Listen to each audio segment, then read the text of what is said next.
আমাদের লড়তে হবে, একত্রিত হয়ে লড়তে হবে না। আলাদা আলাদা হয়ে লড়লে তো লাভ কিছু হবে না। একত্রিত হয়ে লড়তে হবে, প্রত্যেককে একত্রিত হতে হবে। মানে কোন রকম ভেদাভেদ থাকলে চলবে না, যে ও হয়েছে কেন, এ হয়েছে কেন, এটা থাকলে চলবে না।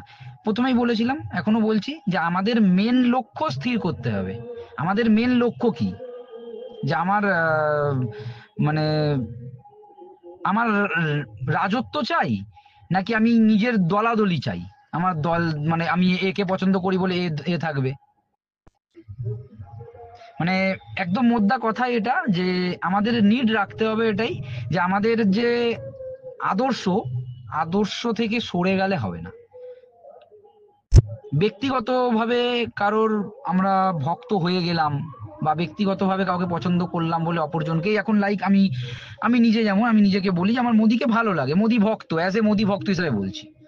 এখন যদি হঠাৎ করে মানে সিদ্ধান্ত নেওয়া হয় যে মনে করুন কি মোদি ফুল সংখ্যাগরিষ্ঠতা পায়নি এবছর 2024-এর লোকসভা ইলেকশনে, লোকসভা ইলেকশনে যেহেতু পায়নি, তো হতেই পারে যাদের সাহায্যে সরকারটা টিকে আছে, Nitin sorry sorry sorry extremely sorry, Nitish Kumar, তারপর আপনার হয়ে গেল চন্দ্রবাবু নাইডু, তারপর হয়ে গেল চিরাগ পাসওয়ানের একটা দল আছে, বেশ কিছু সংখ্যক, বেশ কিছু সংখ্যক বলতে সম্ভবত 2-3টে সিট আছে হয়তো লোকসভায়, যাই হোক আছে, যাই আছে। তো বর্তমানে হয়তো দলটা নেই, ও আমি শিওর জানি না, এটা সম্বন্ধে আমাকে একটু জানতেও হবে। তো তারাও আছে, আরো কিছু টুকটাক আছে, পবন কল্যাণের দল আছে, ঠিক আছে। তো এরকম ভাবে তারা সরকারটা টিকিয়ে রেখেছে। তো এখন যদি লাইক মনে করুন কি মোদিকে তাদের পছন্দ হচ্ছে না, কোনো কাজকর্মে হোক বা কিছুতে হোক, হতেই পারে পছন্দ হচ্ছে না। তো এখন যদি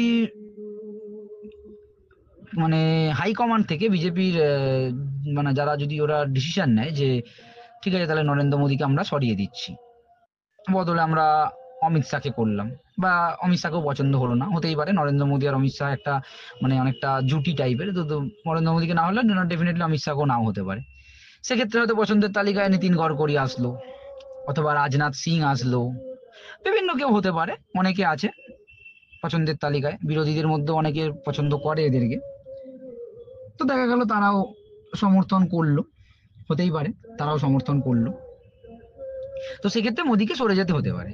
তো তখন আমার ভূমিকা কি থাকবে, বা আমাদের ভূমিকা কি থাকবে যারা নরেন্দ্র মোদীর সমর্থক, নরেন্দ্র মোদীর খুব বড় লেভেলের ভক্ত, তারা তখন কি করবে, তাদের তখন কি কাজ থাকবে?